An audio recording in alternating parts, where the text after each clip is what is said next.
Congress is on its annual 5-week summer recess, which means they won't be voting on any bills. But that doesn't mean we're just going to be sitting around twiddling our thumbs until they get back. It is my pleasure to introduce to you the Countable Summer Bill series, Lost Bills.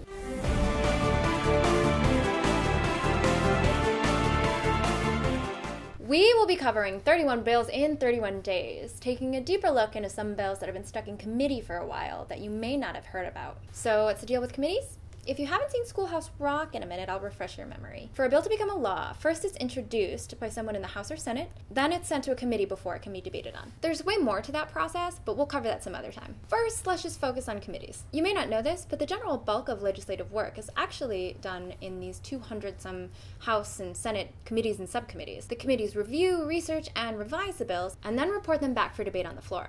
You may have heard of some of the committees, like the House Committee on Agriculture or the House Committee of Ways and Means. Since we can't expect each member of Congress to be an expert on every topic, these committees are tasked with more specific duties. So here's how it goes down. A bill is referred to a committee by the Speaker of the House or the presiding officer in the Senate. The bill is then placed on the legislative calendar, and the committee can do a number of things after that. They can do nothing, which is essentially killing a bill, which happens a lot. They can assign the bill to a subcommittee who will do more researching and revising before kicking it back up. Or they can hold a public hearing where experts and interested parties can come and testify. Earlier this year, Seth Rogen famously addressed the Senate Committee of Appropriations about the rising costs of Alzheimer's disease and the lack of funding for treatment.